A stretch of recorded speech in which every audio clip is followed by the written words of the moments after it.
नमस्कार, आपके साथ मैं हूं स्तेश नैन मोर। बुलेटिन की शुरुआत करेंगे बड़ी खबर के साथ। बड़ी खबर पंजाब के तरन तारण से, जहां अकाली नेता पर हमला हुआ है। पूर्व विधायक के सचिव पर हमला हुआ है और सीसीटीवी में ये पूरी वारदात कैद हुई है। 3 आरोपियों के खिलाफ मामला दर्ज हुआ है। बाबा बकाला से पूर्व विधायक मंजीत सिंह मन्ना का ये सचिव, जिस पर ये हमला हुआ है। बड़ी खबर तरन तारण से आपको बता रहे हैं। पूर्व विधायक अकाली दल के उनके सचिव पर हमला हुआ है। हमले की ये वारदात वहां लगे सीसीटीवी में कैद हुई है। हालांकि इस मामले में 3 आरोपियों के खिलाफ मामला दर्ज हो गया है। बाबा बकाला से पूर्व विधायक मंजीत सिंह मन्ना, जिनके सचिव पर यह हमला हुआ है। हमले की तस्वीरें आपको दिखा रहे सीसीटीवी फुटेज, जिसमें आप देख सकते हैं किस तरीके से पूर्व विधायक के सचिव पर कुछ लोगों ने हमला किया। इस मामले में पुलिस ने भी अपनी कार्रवाई की है। 3 आरोपियों के खिलाफ मामला दर्ज किया है और वारदात की सीसीटीवी फुटेज भी आपको दिखा रहे हैं किस तरीके से तरन तारण में ये हमला हुआ। अकाली नेता पर पूर्व विधायक के सचिव हैं जिन पर हमला हुआ। ये पूरी वारदात सीसीटीवी में कैद हुई है। वो तस्वीरें इस वक्त हम आपको दिखा रहे हैं। हालांकि इस मामले में पुलिस ने अपनी कार्रवाई की। 3 आरोपियों के खिलाफ मुकदमा दर्ज हो गया है। बाबा बकाला से पूर्व विधायक मंजीत सिंह मन्ना, जिनके सचिव पर यह हमला किया गया। इस खबर पर और जानकारी लेंगे तरन तारण से मेरे सहयोगी सिद्धार्थ अरोड़ा जुड़ गए हैं। सिद्धार्थ, अकाली नेता पर हमला हुआ है, जो पूर्व विधायक के सचिव भी बताए जा रहे हैं, क्या और जानकारी मिल पाई है? जी बिल्कुल, बताना चाहूंगा श्रोमणी अकाली दल के पूर्व विधायक मंजीत सिंह मन्ना जो है, उनके सेक्रेटरी अजीत सिंह और उनके भाई रंजीत सिंह जब अपने घर से बाहर निकले तो कुछ अज्ञात युवकों द्वारा जो है उन पर हमला किया गया है। गाड़ी से 3 युवक, आप तस्वीरें देख सकते हैं, गाड़ी से 3 युवक जब गाड़ी से उतरते हैं तो उतरते सार ही उन पर फायरिंग की जाती है। हालांकि काफी भागकर उन्होंने अपनी जान बचाई है। इस मामले में पुलिस ने जो है अज्ञात युवकों का मामला दर्ज कर दिया और जो युवकों की अभी भी जो है पुलिस द्वारा की जा रही है। जी, लेकिन क्या शिकायतकर्ता की तरफ से कोई खुलासा किया गया है, किसी पर आरोप लगाया गया? क्योंकि अभी तक आप बता रहे कि अज्ञात लोगों के खिलाफ कार्रवाई पुलिस ने की है, मुकदमा दर्ज हुआ है। किस बात को लेकर झगड़ा था, कौन लोग थे, क्या कोई ऐसी जानकारी मिल पाई है? जी बिल्कुल, हरजीत सिंह जो है शिकायत करता है इस मामले में। श्रोमणी अकाली दल के जो है वो तरन तारण के जो एसएसपी हैं उनसे भी उन्होंने मुलाकात की है और उन्होंने कुछ ही देर में इस सारे मामले में जो है स्पष्टीकरण भी उनका सामने आएगा कि क्यों, किस बात को लेकर हमला किया गया, क्या कोई रंजिश थी या किस बात को लेकर जो ये सारा हमला उन पर हुआ है। शुक्रिया सिद्धार्थ जानकारी के लिए। तो सीसीटीवी फुटेज भी वारदात की आपको दिखा रहे हैं किस तरीके से अकाली नेता पर यह हमला हुआ। पूर्व विधायक के सचिव बताए गए हैं जिन पर यह हमला किया। अभी तक अज्ञात लोगों के खिलाफ मुकदमा दर्ज हुआ। 3 आरोपी बताए गए जिनके खिलाफ ये कार्रवाई हुई है। बाबा बकाला से पूर्व विधायक मंजीत सिंह मन्ना के सचिव, उनकी तरफ से शिकायत दी गई पुलिस में और अज्ञात लोगों के खिलाफ मुकदमा दर्ज हुआ है।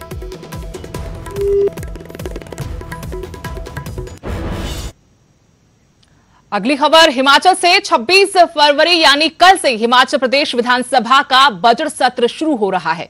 सत्र शुरू होने से एक दिन पहले विधानसभा अध्यक्ष विपिन परमार ने सर्वदलीय बैठक बुलाई। विपक्षी नेता बैठक में तो शांत रहे, लेकिन बाहर आकर आक्रामक तेवर में नजर आए। नेता प्रतिपक्ष मुकेश अग्निहोत्री और माकपा विधायक राकेश सिंघा ने साफ कर दिया कि सदन के शांतिपूर्ण तरीके से चलने के आसार कम ही हैं।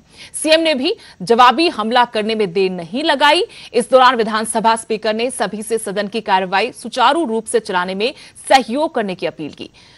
साथ ही जनहित के मुद्दों को सदन में उठाने की अपील की गई।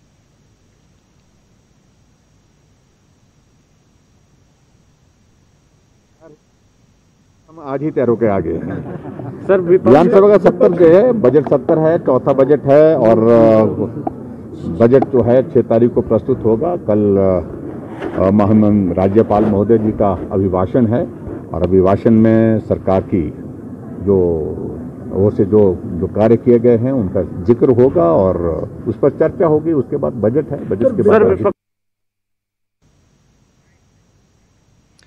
इस दौरान नेता प्रतिपक्ष ने आरोप लगाया कि सरकार सदन की बैठकों का समय कम कर रही है, जनहित से जुड़े मुद्दों पर चर्चा से भाग रही है। नेता प्रतिपक्ष मुकेश अग्निहोत्री ने कहा कि जयराम सरकार केवल घोषणाओं की सरकार है, योजनाओं को लागू करने यानी डिलीवरी फ्रंट पर नाकाम है और घोषणाओं में कामयाब है। उन्होंने कहा कि पिछले 3 बजट में बहुत घोषणाएं हुई हैं, लेकिन कोई पूरी नहीं हुई। सरकार ने कितनी नई योजनाओं की घोषणाएं की, ये सरकार को खुद भी याद नहीं। माकपा विधायक राकेश सिंघा कानून व्यवस्था का मुद्दा उठाएंगे। गुड़िया कांड, होशियार सिंह और जिनेदिन जिदान की मौत का मामला उठाने का ऐलान किया गया उनकी तरफ से। विपक्ष सरकार को महंगाई, बेरोजगारी, बस किराया बढ़ोतरी से लेकर भ्रष्टाचार सहित तमाम मुद्दों पर घेरने की तैयारी में है। ऊंची दुकान, फीका पकवान, घोषणाओं की सरकार है। लगातार इस दफा भी बजट आएगा, बड़े लंबे लंबे दावे और लच्छेदार घोषणाएं सरकार करती है। और उससे पहले सरकार पिछले 3 साल 3 बार का बजट भी उठा के देख ले कि उन्होंने क्या कहा था जनता के लिए और उस पर क्या किया है। विधानसभा चर्चाओं के लिए और महज चर्चा नहीं, चर्चा के जरिए हम किस तरीके से प्रदेश में रहने वाली अवाम है और खास तौर पर जो ऑलरेडी पीड़ित अवाम है उसके पक्ष में हम नीति किस तरीके से तब्दील कर सकते हैं, सरकार की दिशा कैसे मोड़ सकते हैं। अभी भी मैं कह रहा हूं, बाद में भी मैं इस बात को कहूंगा, सदन में चर्चाएं खुल के होनी चाहिए। हां, सरकार उस पर सहमत होता है नहीं होता है वो अलग बात है, मैं उस पक्ष का। 13वीं विधानसभा के 11वें सत्र के लिए तैयारियां जो है पूरी कर ली गई है। बजट सत्र जो है शुरू होने से पहले सर्वदलीय बैठक भी की गई है। हालांकि सत्ता पक्ष का भी ये कहना है और जो विधानसभा अध्यक्ष है उनका भी ये कहना है कि सदन सुचारू रूप से चले, इसके लिए सहयोग जो है विपक्ष करेंगे। और कोविड भी है तो कोविड नियमों की पालना भी यहाँ पर की जाएगी। 26 फरवरी से 20 मार्च तक ये सत्र चलेगा। इस दौरान यहाँ पर जो सर्वदलीय बैठक है उसमें कहा तो ये गया है कि सदन सुचारू रूप से चलेगा और जनहित के मुद्दे जो है यहाँ पर उठाए जाएंगे।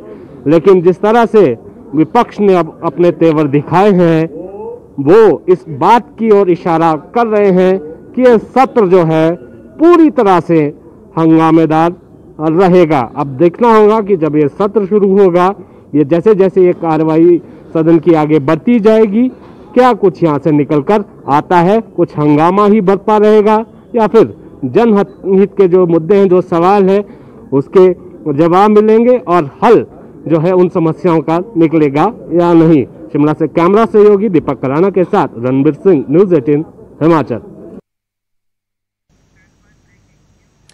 अगली बड़ी खबर हरियाणा के भिवानी से, जहां नशा तस्करों और सीआईए के बीच मुठभेड़ हुई। नशा तस्करों ने पुलिस कर्मचारियों पर गाड़ी चढ़ा दी। पुलिस के रोकने पर नशा तस्करों ने ये गाड़ी चढ़ाई। नशा तस्करों ने पुलिस पर फायरिंग भी की है। जवाबी फायरिंग में एक नशा तस्कर घायल बताया गया है। सीआईए ने 320 किलो गांजा बरामद किया है। बरामद गांजे की कीमत करीब 40 लाख रुपए है। गांजे की सप्लाई कहां होनी थी, ये जांच के बाद ही साफ हो पाएगा। ये एसपी की तरफ से जानकारी दी गई है कि मुठभेड़ हुई है और गांजा बरामद हुआ है। आगे तफ्तीश की जाएगी। बड़ी खबर भिवानी से, जहां नशा तस्करों और सीआईए स्टाफ के बीच मुठभेड़ हुई। नशा तस्करों ने पुलिस पर गाड़ी चढ़ा दी जब पुलिस ने उन्हें रोकने की कोशिश की तो नशा तस्करों ने पुलिस पर फायरिंग भी की है। हालांकि जवाबी फायरिंग में एक नशा तस्कर घायल हो गया।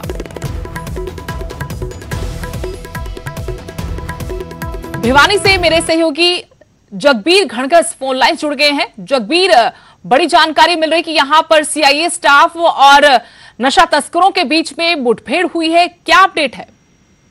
जी सुदेश, जो पुलिस से जानकारी मिली है उसके मुताबिक जो है भिवानी में नशा तस्करों का एक तरह से कह सकते हैं कि खलनायक रूप देखने को मिला है। सीआईए 2 इंचार्ज इंस्पेक्टर शरीफ भगवान को सूचना मिली थी कि एक नशे की बड़ी खेप जो है यहाँ तस्करी करके लाई जा रही है, जिसके ऊपर सीआईए 2 इंचार्ज ने गांव मुंडाल में दिल्ली हिसार हाईवे पर नाका लगाया। पुलिस के मुताबिक जैसे ही उन्हें जो सूचना मिली थी उसके मुताबिक एक ट्रैवलर गाड़ी वहां पर नाके पर आई तो उसको रोकने का प्रयास किया गया, लेकिन उन नशा तस्करों ने जो है पुलिस के ऊपर ही गाड़ी चढ़ाकर भागने की कोशिश की। जैसे ही पुलिस ने उसको दबोचने की कोशिश की तो जो नशा तस्कर हैं उन्होंने पुलिस पर फायरिंग कर दी। पुलिस का कहना है कि जवाबी फायरिंग में जो है नशा तस्कर एक घायल हो गया, जो अजय हिसार के खेरी गांव का है। इसके साथ जी जगबीर, शुक्रिया जानकारी के लिए। तो एक नशा तस्कर घायल हुआ है और एक बड़ी कामयाबी जरूर यहां सीआईए को मिली है। अगली खबर का रुख करेंगे अगली खबर हरियाणा के सियासी गलियारों से अशोक तंवर ने अपना नया मोर्चा बना लिया है। तंवर ने अपना भारत मोर्चा बनाने का ऐलान किया। डिजिटल माध्यम से इस बारे में ऐलान किया गया। अशोक तंवर कभी कांग्रेस के पूर्व अध्यक्ष राहुल गांधी के खास लोगों में शुमार हुआ करते थे। हरियाणा विधानसभा चुनाव से ठीक पहले उन्होंने पार्टी छोड़ दी, लेकिन अब वो राज्य की सियासत में अपनी सियासी राह तलाशने में जुट गए हैं। बता दें कि हरियाणा कांग्रेस के अध्यक्ष रहते हुए अशोक तंवर और पूर्व मुख्यमंत्री भूपेंद्र सिंह हुड्डा के बीच हमेशा 36 का आंकड़ा रहा। इसकी शुरुआत 2014 के विधानसभा चुनाव से ठीक पहले तब हुई जब हुड्डा ने तंवर को उनकी पसंद के टिकट नहीं लेने दिए। इसके बाद दोनों में आरोप प्रत्यारोप का दौर चलता रहा। दिल्ली दरबार की राजनीति में एक दूसरे को पीछे धकेलने का लंबा खेल चला, जो तब तक जारी रहा जब तक अशोक तंवर ने कांग्रेस को अलविदा नहीं कह दिया। अशोक तंवर हमारे साथ बात करने के लिए मौजूद है। अपना भारत मोर्चा क्या है इस मोर्चे में और किस तरीके से आप आगे जनता का समर्थन हासिल कर पाएंगे? जब देश बचाने निकलेंगे तो देश के लोग भी जुड़ेंगे और यही हमने पिछले 25 वर्षों में किया है। लेकिन दुर्भाग्य की बात यह है कि आज जिस तरीके की ताकतें इस देश के अंदर सत्तासीन है और विपक्ष जिस तरीके से काम कर रहा है, आज उसी के खिलाफ पूरी मजबूती से मिलकर के हम लड़ेंगे और देश के नौजवान को, किसान को, मजदूर को, महिलाओं को, कर्मचारियों को, सबको लामबंद करके और इस देश को बचाने का काम करेंगे। बाकी सारी प्रस्तुति के दौरान हमने बातें रखी हैं कि कांग्रेस का भारत कैसा था, बीजेपी का भारत कैसा था और अब आपको सीधे बड़ी खबर एक और बता दें कि सीधी तस्वीरें दिखाएंगे किस तरीके से कल मशहूर पंजाबी लोक गायक सरदूल सिकंदर ने दुनिया को अलविदा कहा था और अब उनका पार्थिव शरीर उनके पैतृक गांव पहुंच गया है। कुछ देर बाद उन्हें सुपुर्दे खाक किया जाएगा।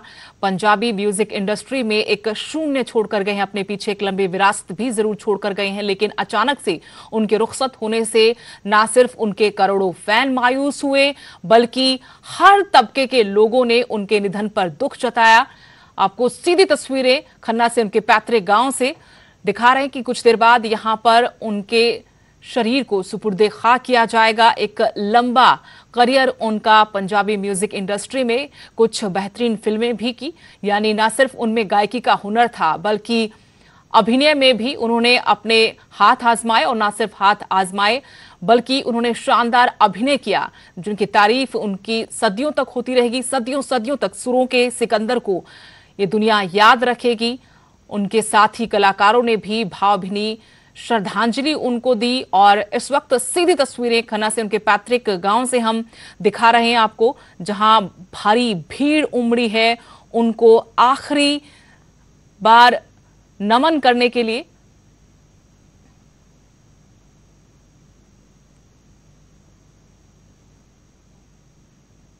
के बाद आपका स्वागत है।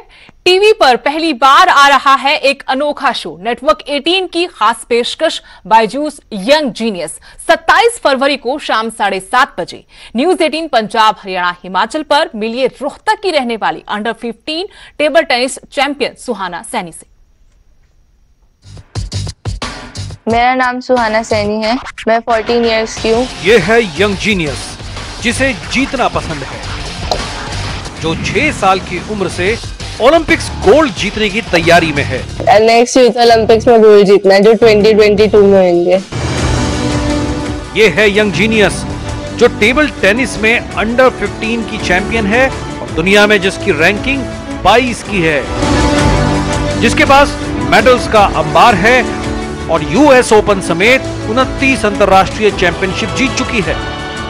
नेटवर्क 18 पर एक अनोखा शो, दंग करने वाली खिलाड़ी हरियाणा के रोहतक की सुहाना सैनी के साथ। 10 में आप पहली बार नेशनल चैंपियन बनी, अब ये 11 में आप दूसरी बार नेशनल चैंपियन बनी। हाँ। चलिए लाओ भाई, पानी लाओ, डूब जाता हो इसमें। जिसकी माँ है उसकी गुरु, जिसने अपनी माँ को टेबल टेनिस में हराने वाली खिलाड़ी को हराकर दम लिया, जो टेबल टेनिस में चीन के गुरूर को तोड़कर दुनिया पर छा चुकी है। आ रही है